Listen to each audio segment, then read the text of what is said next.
Good morning. This reading is from Rays of the Same Light by Swami Kriyananda.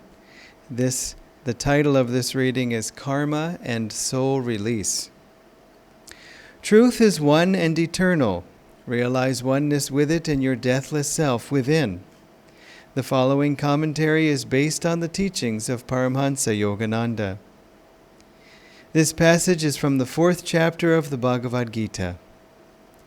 He who beholds inaction in action and action in inaction is wise among men.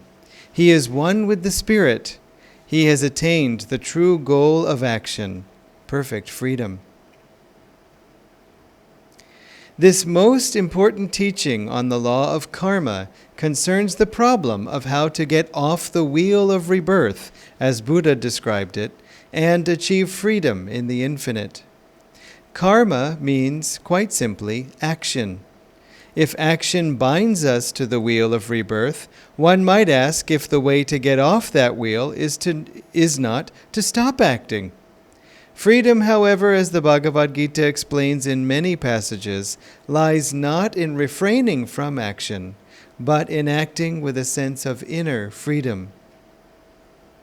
In any event, it would be impossible to refrain from acting while remaining centered in ego consciousness. For in this case, even inaction is only another kind of action.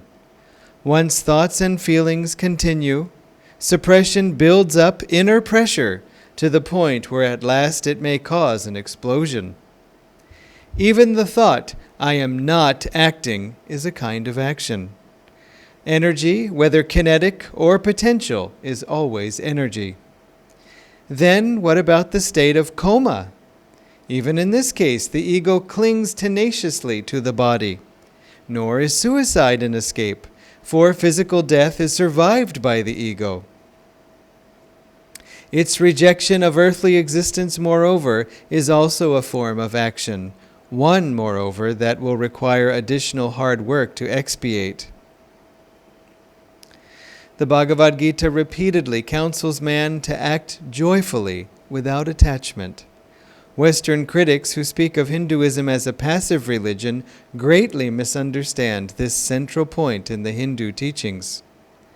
How is it possible to act enthusiastically, yet at the same time with non-attachment? This stanza of the Gita gives us the answer. It tells us to see inaction in action, and action in inaction. The enthusiasm called for on the spiritual path is not emotional. It is motivated by inner soul joy. God is bliss itself.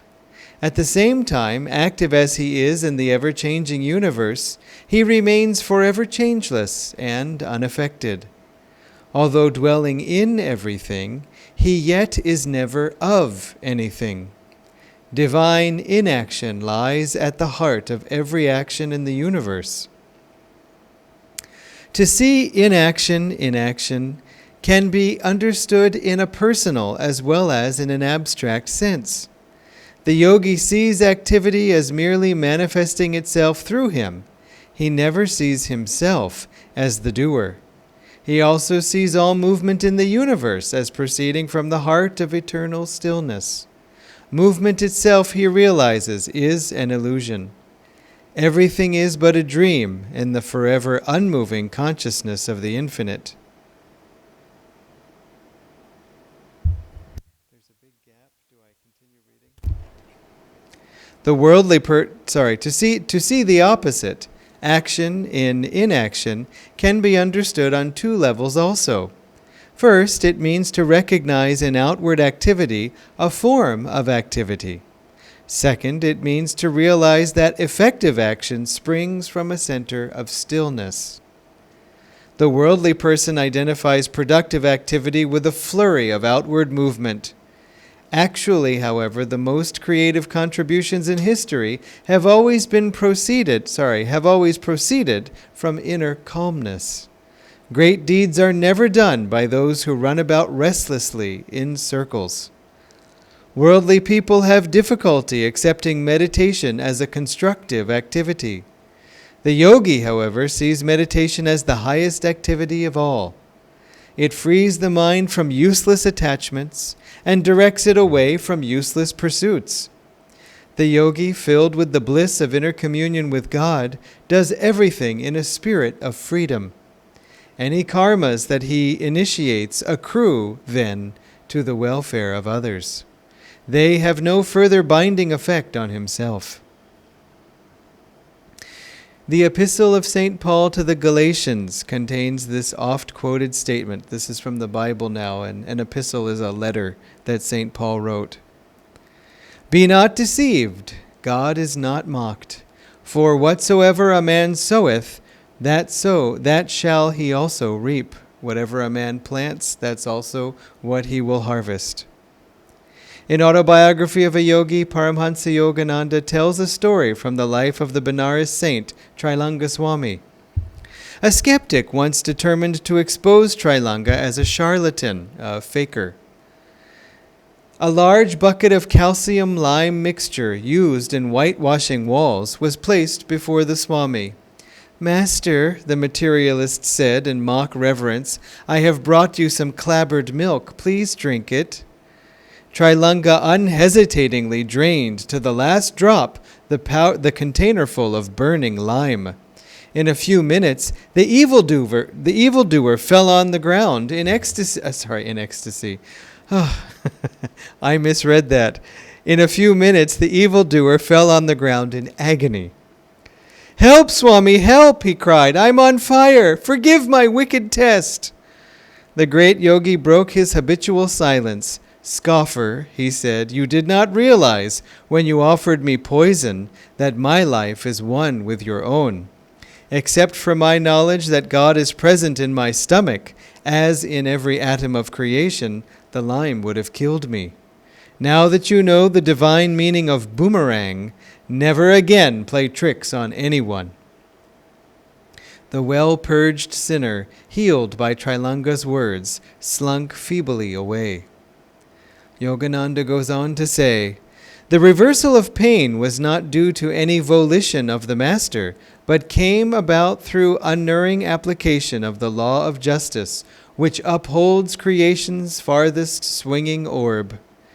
Men of God realization like Trilanga allow the divine law to operate instantaneously. They have banished forever all thwarting cross-currents of ego. Not by reason alone, but by self-realization are the ins and outs of destiny fully understood. Their web, though tied forever to the post of ego motivation, is too intricate to be perceived as a single thread. Only great masters can see it with clarity. It is visible to them in all its workings, not from within the tangle, but from above, in superconsciousness. Thus, through Holy Scripture, God has spoken to mankind. Om, Om, Om.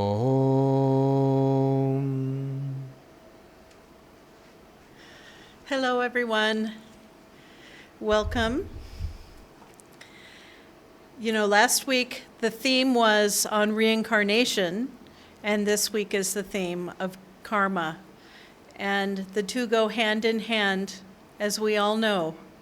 And the joy of being able to talk about karma and reincarnation in India is that we don't have to, even if someone does not believe in it, they're very well aware of the whole doctrine. It's just ingrained in the culture.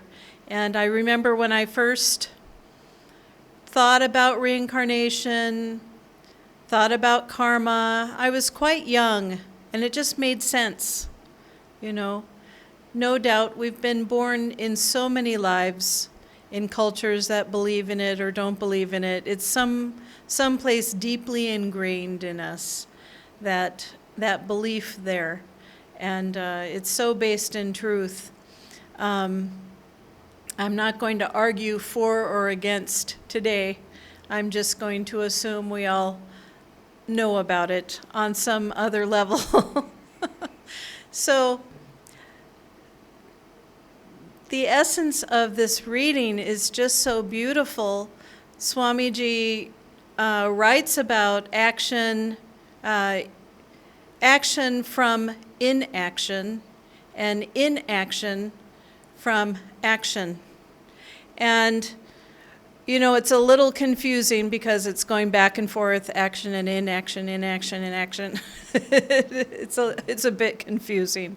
But the beauty of this reading, which is all about karma, which is actually all about not creating karma, which is when we have a very still inner self and we act from that deep stillness based in superconsciousness, we don't create new karma.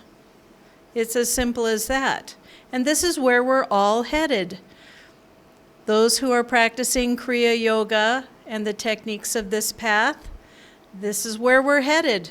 This is the goal, is to get to that place of superconsciousness where we're no longer attached to our actions and therefore not creating more karma.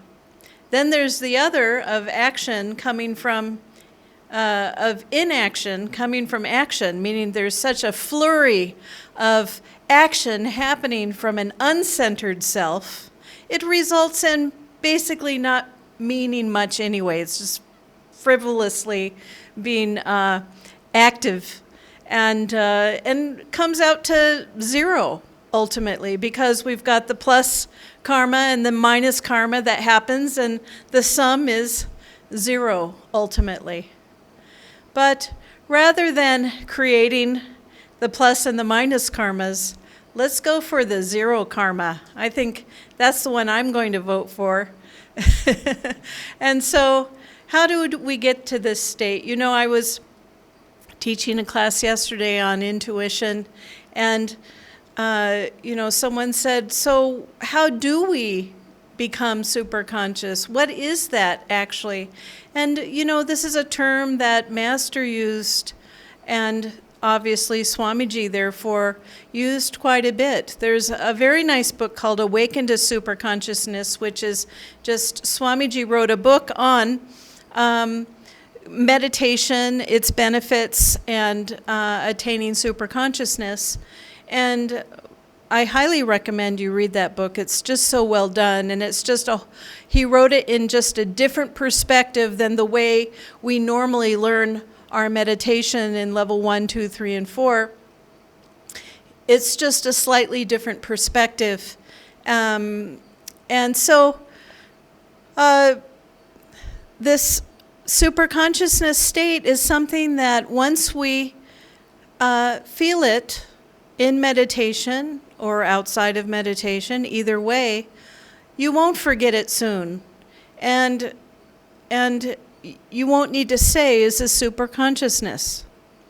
And so it's something that will come naturally. But we don't have to think of it as a faraway goal. We can think of it as something that's already there, and all we have to do is open up to it, because it's a deep sense of feeling our connectedness to the divine, which is bliss, which is deep inner joy, which is deep peace, deep calmness, wisdom, power, all the 8 manifestations we talk about of the divine. They are all in that super consciousness state. And so the more we live our lives in a way that nurtures going into super consciousness, that nurtures our awareness and our love of God, the more we live our lives that way, not just meditating only, but live our lives outside of meditation, it's going to put us in a whole energy flow towards super consciousness. We want to create that energy flow and live in it. The more we are aware and awake of God's presence, the more He's going to be aware and awake of us. He's going to be interested in us when we are interested in Him. We put our attention on Him, and His attention comes on us. Of course, he's always there, but when we start truly thinking of him on a day-to-day basis, on a minute-by-minute basis, of what is it you want me to do? What is my next step for today? And we are interested in God's opinion for us, then we'll get those opinions. We'll get that guidance. The more we ignore it, we might not hear it the next time it happens. We want to be very aware of when that guidance comes, so we can live our lives in a way that's headed towards superconsciousness outside of our meditative practice. And then in our meditative practice, doing our kriyas, doing our meditations, we are day by day, as we meditate regularly, ironing out the vrittis of karma in each of our chakras until at some point we've ironed everything out we need to iron out, and we do enter those final states. We don't have to worry when. We don't have to worry how, really, because if we do our meditation in the way we've been taught, it's going to just come naturally. And sometimes people get nervous about, am I doing it right? Am I having progress?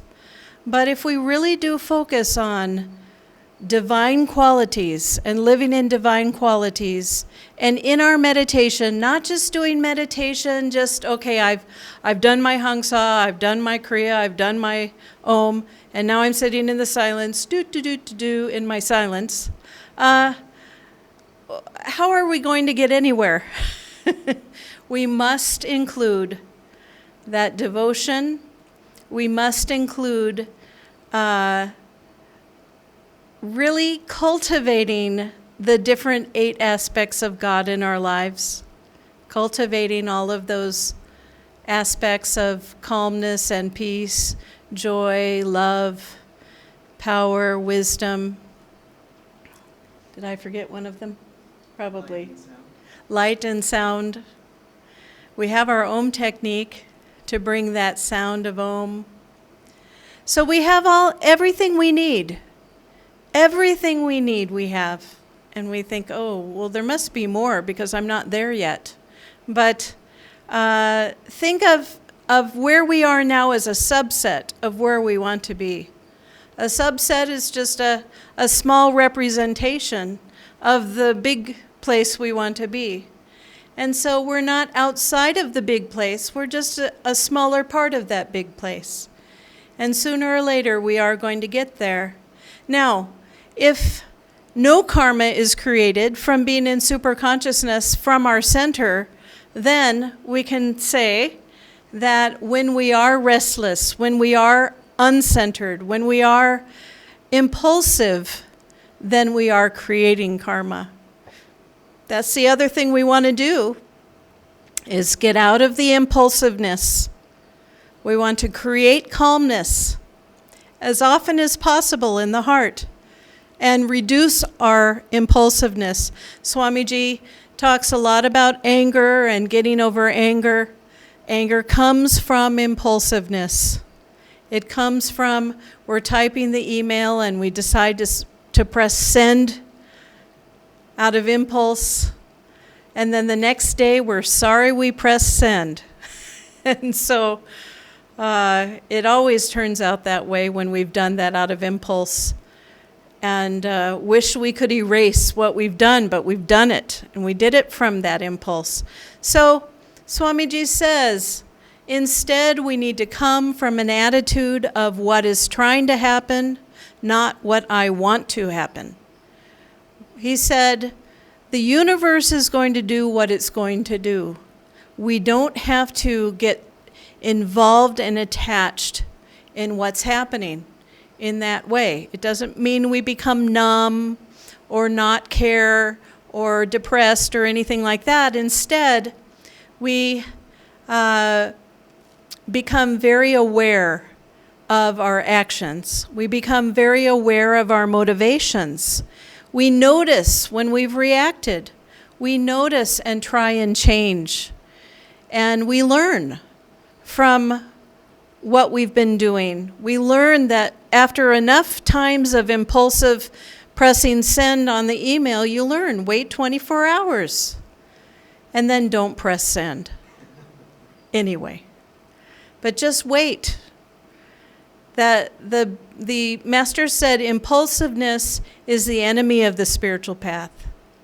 And so we want to be able to cultivate patience, cultivate the ability to hold back a little bit if needed. If we sense that's an impulsive feeling I'm having, I think I will wait.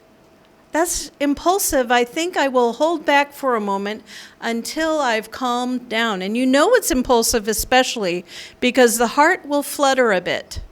You'll feel that restlessness happening, that tension happening in the heart when we're coming from a place of impulsiveness. And so even before catching the impulsiveness, we might be able to catch the feeling. We might say, there's restlessness there. There's tension there. Why don't I work on that? I'll work on the restlessness. I'll work on the tension. I'll try and relax my heart. I'll try and open my heart. I'll try and calm myself down so that I don't feel that nervousness in there. And then where is the impulsiveness? It's gone.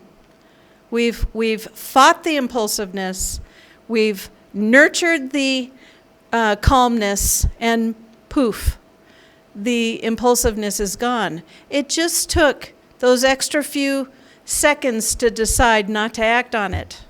And we're yogis. We can do that. We've been taught that by Master. And so these are the steps to not creating new karmas as much as we can control, actually, because we're always having thoughts also that do create karma. We can send negative thoughts to people. Master said other people's negative thoughts are like knives going through our aura. So we send those negative thoughts, and it's as though we have sent knives to someone else. That's still creating karma. So, first step one, don't create karma actively pressing the send button. Step two, don't create karma with your thoughts. Learn to use affirmation to quickly switch the thoughts to a different thing. Master said that, thoughts and energy and impulsive, it's all just energy. And energy that just needs to be directed. Anger is energy. Irritation is energy. Restlessness is energy. Learn to direct it in the right direction. So suppose we're having a real negative thought about someone. It's turning into anger. It's turning into why did they do that? And suddenly we say, you know what?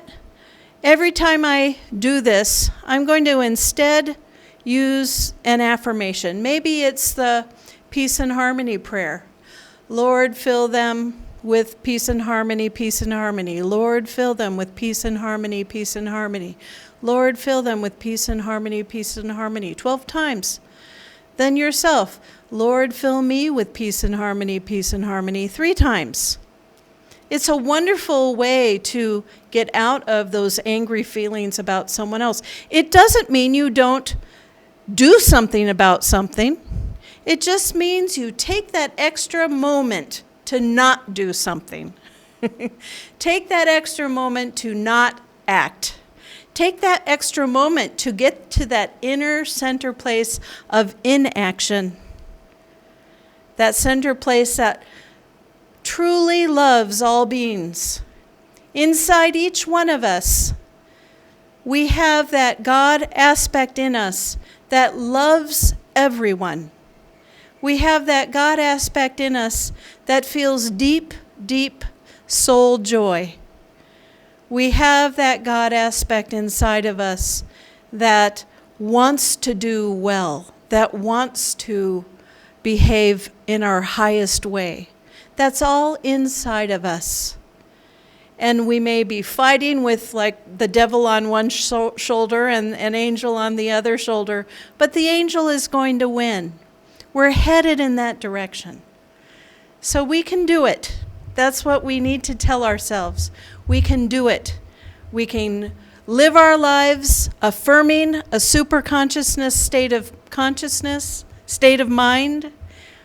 We can affirm our way out of these negative impulsive thoughts that happen into our minds. Just open up Affirmations for Self-Healing by Swamiji, or Metaphysical Meditations, or Scientific Healing Affirmations from Master.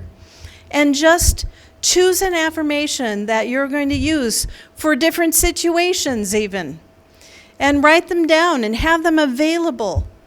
They really do work. I remember struggling very hard when I was an engineer, so this was a long, long time ago. Probably in 1994 was when I quit. And so, but I went through a very hard struggle, and luckily I had Master's teachings and Swamiji's teachings with me while I was going through this, where I was just really being attacked by a lot of negative thoughts, my own negative thoughts, but it was just self-doubt and fear.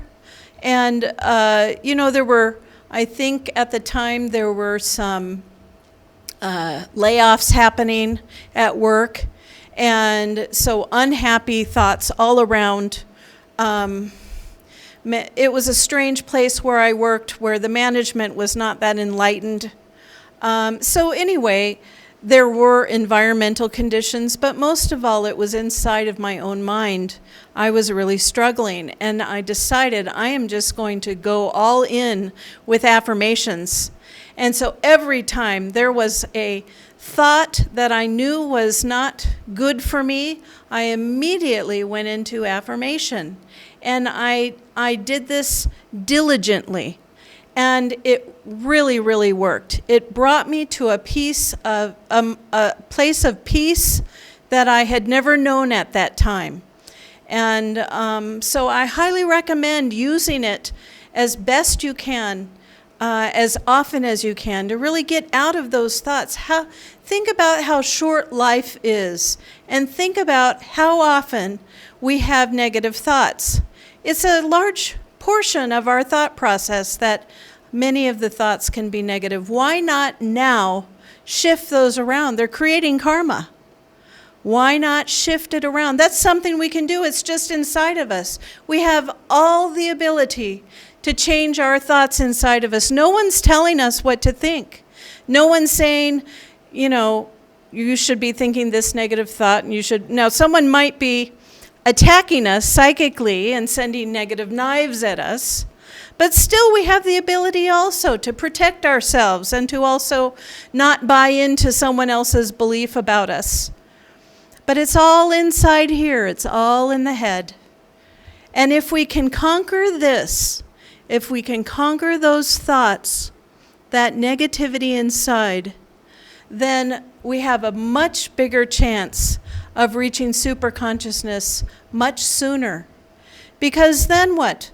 When we sit down to meditate and still have to fight negative thoughts before we can finally get to a place of peace, that's wasting time. So why not instead live our lives in a way where we recognize those thoughts and quickly shift them? Quickly shift our energy so that the energy is going up the spine instead of down the spine. Energy up, we're happy. Energy down, we're unhappy. Why not just shift those thoughts and allow the energy to flow upward here? Master said, live here at the spiritual eye. Live your day at the spiritual eye. We create a magnet here, and we are encouraging that astral energy, that energy in the spine, to rise up and live here. And in that way, it raises the mood, and also is going to help continue to burn those vrittis through the chakras that it's flowing through. We have all the tools we need. All we have to do is gather the energy to use them. It sounds simple. It is very simple. It's not necessarily easy to do, but it is very simple. And we can do it. And that's the beauty also of having spiritual community. And I know right now we're stuck with Zoom. But we can see all the dear faces. You know, we've got 37 dear faces all signed up on Zoom. You can see your friends that you knew from before, or if you're new, you've got new friends that are on the screen. Sooner or later, we will meet in person again. This is just a temporary situation. Though we probably will be having Zoom for every class, even when they're live now, because we found we have our friends, Mahendra and Indu in the U.S., and Surya and Bhargavi in the U.S., and Asmita in the U.K., and just, you know, friends that are associated with us from around the world. Vani, who's right now in the U.S. as well. And so we can reach all those friends that we know very dearly, who are dear to us. And at some point, people will be coming here live as well. And so anyway, we don't have that necessarily, but all your friends are just a call away. You know, those you resonate with, call, talk to. How are you doing? How is life for you? What are you doing to stay uplifted? What are you doing to keep your mind in God consciousness? What are you doing to uplift yourself throughout the day? You can get a spiritual buddy that you check in with every day, that you say, what time are you meditating today? Let's meditate together. Or are you going to the group meditation on Zoom? Let's go together. Get those buddies. It's a way to create community when you don't have it immediately at your fingertips by coming. And so we can still have that. So anyway, we're all on the right track. We're all headed.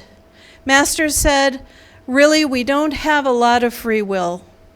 Our will is like represented in a train. A train that has a set track.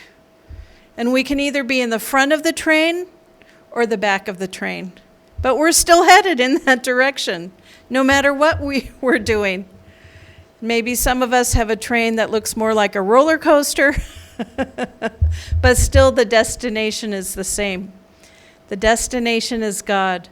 The destination is Kriya Yoga. The destination is superconsciousness, and the destination is bliss and love. God bless you.